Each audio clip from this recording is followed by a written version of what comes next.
of course, over the weekend, you've heard the news by now. Al McCoy, 91 years of age, passed away after dealing with some illness. He had, been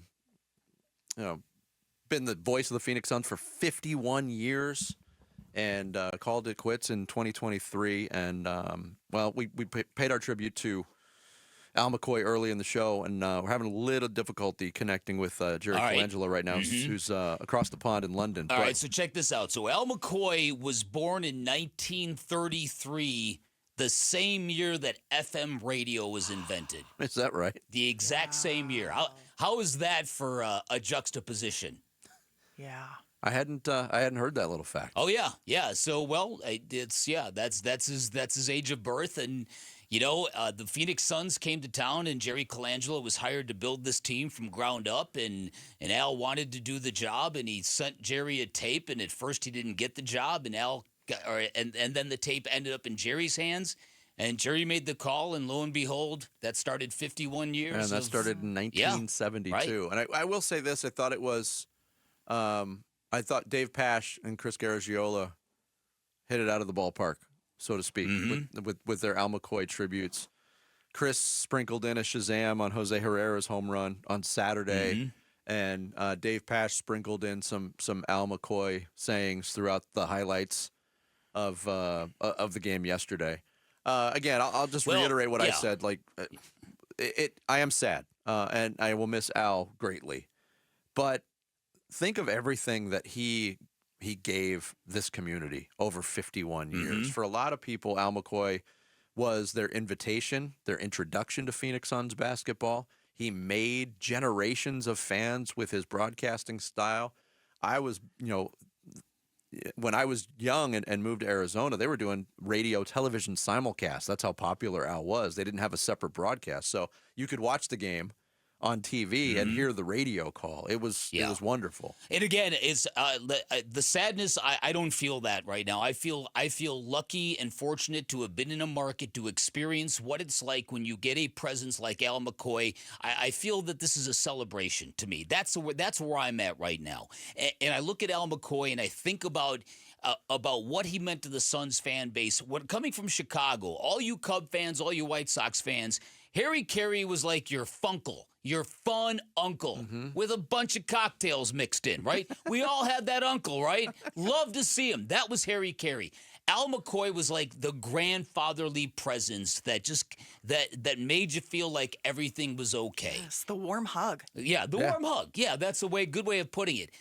I don't know if you find many Al McCoys around sports anymore, the purely local base broadcaster who spends an entire career in a market and then becomes even bigger than that year's team itself, becomes part of the landscape, part of the heritage of the organization. That was Al McCoy. The guys that get to stay behind the mic as long as they want to do the job because they are beloved. And because, you know what I mean? And so with Al McCoy, to me, he loved what he did and people loved him for what he did. He was very, very, and he knew it. Yes. And so there was nothing missing in Al's life. Yeah. As much as I said earlier, my initial thought was, man, I wish they would have won a championship for him. I had that thought over the weekend, that was too. my initial thought. But then I backed off that and I said, you know what? Al even talked about it. We played a clip from him before. Yeah, didn't get a ring, but I had a great ride. Hey, he had a great run.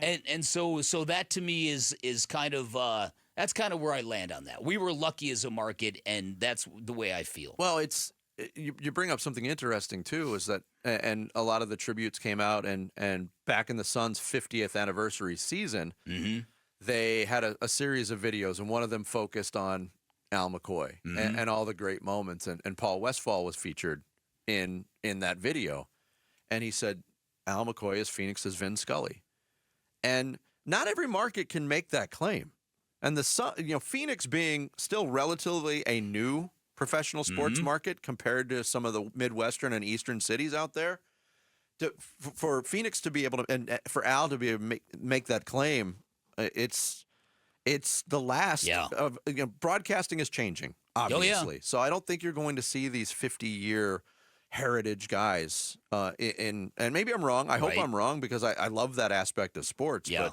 that's how much Al meant to this market. So my good friend Jimmy Walker, who ran the Great Celebrity Fight Night with Muhammad Ali for decades in the Valley, he's actually first cousins with Al McCoy. They go way back. Jimmy told me he remembers at age 5 riding on a tractor with Al, throwing eggs at pigs on the farm in Williams, Iowa. That is old school.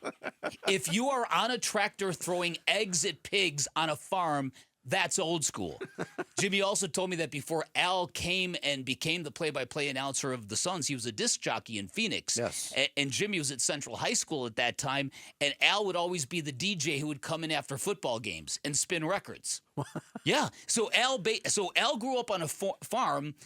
And like all play-by-play guys, and I know you've done this, you practiced. Yes. You had a tape recorder, and you practiced, and you practiced, and you practiced. You basically were the same guy. But you weren't throwing eggs at pigs. You don't know that. Right? And so Al always wanted to do that. Al was also a very accomplished pianist. Yes. And he was a disc jockey, and he hustled his way into the hands of Jerry Colangelo, and the rest is history. We have trouble getting a hold of Jerry. That's okay. Jerry's overseas in London. It's not always easiest connecting in those situations, but we all know where Jerry stands on this. Jerry and Al basically created the Suns and the soundtrack to the Suns. Yeah. That's a perfect way to put it. And some people just automatically assume the story you're telling is absolutely true. People just assume that Al McCoy was the day one play-by-play broadcaster of the Phoenix Suns. He wasn't. He had been in Phoenix for quite some time. 1958, Right. He's doing play-by-play for the Phoenix Giants baseball team. He did play-by-play for ASU athletics. He did Phoenix Roadrunners hockey play-by-play. But and to read the stories and to hear him recall it over the years, Al McCoy thought baseball was his calling, and he became synonymous with the Suns, with the NBA. And I thought it was really cool, too, when the Diamondbacks started, to hear Al McCoy doing play-by-play in spots for the Diamondbacks early in their existence. I listened to some of those clips over the weekend, actually. Yeah, listen. No, did you really? Yeah. Wow. Listen, Al was full of grace, and he was full of kindness. If you could get him off the record, he had a biting wit. He was hysterical. There were a lot of things he said you can't repeat on air. Yeah. That might shock you a little bit, but he was fantastic. He was great, and it's listen, and what you want from anybody in that position is somebody who really wants to be part of that team, not looking to go elsewhere. So many broadcasters now, they're all looking, how do I get to ESPN? How do I get to Fox Sports? What do I have to do to get there? What do I have to do to get to New York? What do I have to do to get to Philly? You know, that kind of stuff, right? Yeah. Al's heart was here, and he stayed here, and we're all grateful for it. Yes. It was fantastic. Listen, you and I, we had a standing lunch date with Al that we never got to kind of see to completion, and I know you probably are sad about that as I am. We should all just feel blessed, and we should all feel happy that Al was in our lives as long as he was. Yeah.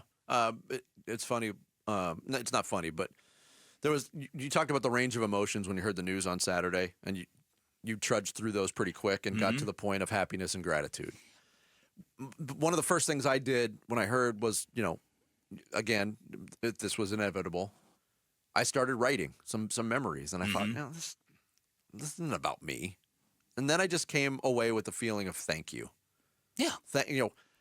8-year-old me thanking Al McCoy to 53-year-old me thanking Al McCoy. That's how long he was in my life in different capacities, and most of that time he had no idea he was in my life. But he influenced me greatly, and I'll never be able to repay him for that.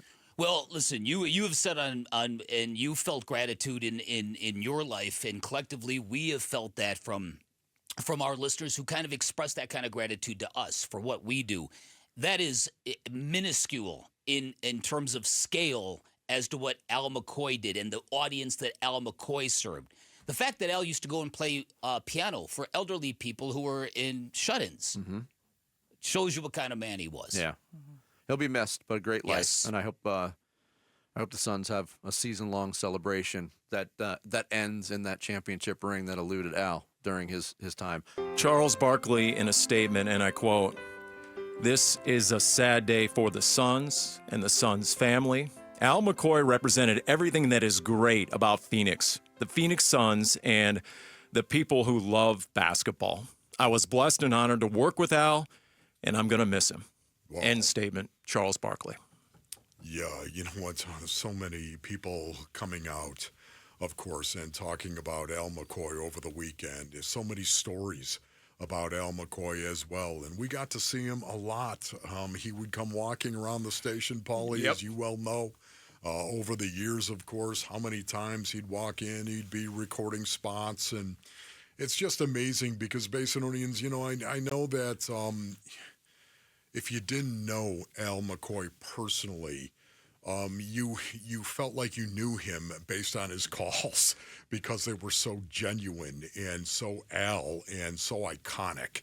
And there's no denying that. But the thing I'm going to remember the most about Al McCoy is what a great conversationalist he was. The way that he would stop and talk to you. And I'm talking about whether you were an intern here at the station or whether you were the guy running the station, it really didn't matter. Al was a great conversationalist, a guy with a huge heart that would sit there and talk to you. He never walked around with a haughtiness when, if there was anybody who could have done it, it would have been Al. Al was like everyone's neighbor, right? Yeah. I mean, honestly, you know, he lived in our neighborhood. He lived in everyone's neighborhood. He was the neighbor who'd been there forever. Maybe you never quite met him, but you felt like you knew him. He was on a first-name basis with the AZ. I mean, think of how many NBA players and coaches and staffers came and went over the course of 5 decades. Yeah. And there was that one constant, calling the games. Al McCoy, who passed away over the weekend at the age of 91, longest tenured team broadcaster in NBA history. 51 years, man. So Incredible. I mean, think about it. He called his first game in September in '72 and his last May 11, 2023, much of which we just heard right there. You know, one of the things, too, that I loved about Al McCoy Basin Orleans was the fact that we'll always have Buffalo, won't we, Al? We'll always have Buffalo. It was something that we got to share early in Al's career. He was in Niagara Falls, as a matter of fact, working at a radio station in Niagara Falls. And that's where he met Georgia. That's where he met his wife of over 50 years. Which he always would tell me that story, you know, of Buffalo, New York, and of course, Western New York, and him being there. It always made me feel close to Al. We shared Buffalo. So I arrived in 1995 over at Channel Cinco, right? All right. Paulie Pancake Makeup. And those were the days where you had to cover everything the Suns did because you never know what Charles Barkley would say. Whether it was a shoot-around, whether it was post-game, pre-game, community event, didn't matter. Charles Barkley might go off and rip someone, and it might be national news, and you couldn't be the only station in town without the soundbite. Yes. But I quickly realized upon arrival that there was someone else that the locals interviewed, and it was the team broadcaster. Like, well, wait a minute, why are they interviewing the radio guy, the team broadcaster? And then quickly you realize just what legendary status he had. I'm so glad you said that, Paulie, because when I was a player, ladies and gentlemen, I had the mentality, and I still have that player's mentality. Even though I'm 61, savage, I still have that player's mentality. But can I just say, when I was a player, I never got or understood why somebody would call a broadcaster a legend. Okay, I just never understood why that would happen. My opinion on that has changed because of Al McCoy, because I think we use it way too often for people that happen to have long careers in radio. I think we use it way too often. Al McCoy was a legend. He is exactly what a legend should be, in my opinion. When you think of a broadcaster who was a legend, all of the calls from Al McCoy, all of the iconic Shazam, and oh brother, to take oh brother, and wham bam slam, and all these iconic calls from Al. Legend, through and through. I'm going to rip off this line. Al McCoy's career had more high notes than a Bee Gees album. And I still remember, there was one year, many years ago, where I was filling in on a regular basis for K-Ray, doing the pregame and all that, and I find myself courtside before a Suns game, and I'm doing the pregame show, and I'm right next to Al McCoy, the legend himself, and the boxer's bunging factor was, at 11 at that point. Because think of the status that he had, and to end up in the Ring of Honor and end up with all the NBA accolades, and then for young broadcasters, yet he was so gracious with his time and his expertise. And if you asked, he'd give you some advice. And then to go, like you mentioned, he'd walk around and you'd end up, and perhaps Al would come in and it's like, I don't need no stinking headphones. You just put that hand over his ear, old school radio broadcasting. Yep. And he'd rip it off. One take, Al. Just unbelievable. And then he'd walk out, and he'd be like, okay, that was Al McCoy. That was Al, no doubt. Command and control. Do you guys have any? Rick, do you have anything you want to share? Because I know you work closely with Al, correct? Yeah, I got to work with Al a lot on the run to the 2021 finals, which was just super fun because my job was to literally pull the highlights that he had and, just listen for his best calls and pull his best calls. And it was so cool to have, for that to be my job and that to be my role. It was so cool. And not only for me to be pulling the highlights for Al, to do it for a finals run was just unbelievable. And then, I ended up meeting him in person later that year at a game, and he was just so nice to me. And he didn't have to be, but he was so nice to me, and I really appreciated that. It's pretty cool. It really, especially, and Rick, you grew up here, correct? I did not grow up here. I grew up in Virginia. When did you move here? I moved here in 2017, so he still had like 6 years left on the broadcast when I moved here. And I would purposefully be late getting back to my house for Suns games so that I could listen to the radio and hear Al, at least for a little bit instead of, the TV broadcast. How about you, Mel? I just honestly, what touches me most about Al is just how well he treated people and how well people treated Al. I mean, you just see, Devin Booker walking him into the arena, constantly. Everybody knew that Al McCoy meant something to this valley, and he deserves a statue. He deserves everything. And to be able to, I was at the Cardinals game yesterday, and they had that moment of silence for Al McCoy. Mm-hmm. It really hits you and gives you chills because you just know how much it means. I tell you, Dave Pasch did a great job. Chris Garagiola did a great job honoring Al McCoy in their calls over the weekend. Really well done. Speaking of Devin Booker, did you see his statement he put out? Quote, I had the privilege of Al McCoy narrating the first 8 years of my career. He was inducted in the Ring of Honor in my second season. We will miss Al, says Book, and I'm so glad our legacies in Phoenix are forever connected. Okay, on the one hand, there's losses are losses and games are games and sports are sports, right? And the Cardinals lost and the Mercury lost and Diamondbacks blew an 8-0 lead for the first time in team history and ASU lost on Saturday. And then there are losses.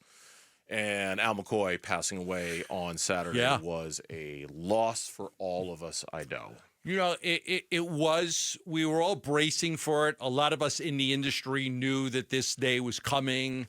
We were prepared for it. We knew that his health was fading and fading fast. And we knew it was just a matter of days or weeks. We knew it wasn't going to be months. So we did have a little heads up that this was going to happen. Still, when it hits you, it's just, listen, there's a part of me that's like, man, that is a great life. That is just a great life. There's always a sadness when somebody passes away that you've admired or respected or had a relationship with, somebody or you loved somebody. Like, there is always that sadness. But then there's also the man, he got to do what he loved doing for 50 years.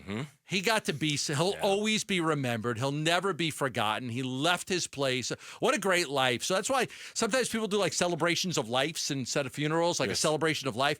That's what his should be. It should be a celebration of just an outstanding life that he got to live and do the things that he wanted to do. Yeah, amen to that. On a purely selfish level, I'm just so grateful that having been raised and grown up listening to him every single day the way I did as a kid, being born and raised here, that I got to know him and work around him and that he knew me. And it's one of those things that 9-year-old me, 7-year-old me still can't wrap their arms around the idea, can't wrap my mind around the idea that guy I used to listen to every single day and watch every single day on Sun's broadcast. He'd call you Burnsy. I got to see him on a daily basis, and he knew who I was. Like, it's just, 7-year-old me would never have believed that if I told him back in the day. I think when we were at Sanderson Ford Yes. and Al came by, do you remember what month that was? That was the day after he called his last game. That was the day after he called his last game. The day after the Nuggets series. And we made sure we took pictures. You just know, I don't know if I'm going to see him again. Yeah. Like, I don't know. So we all took pictures with him. We spent a lot of time talking to him. We got to enjoy it.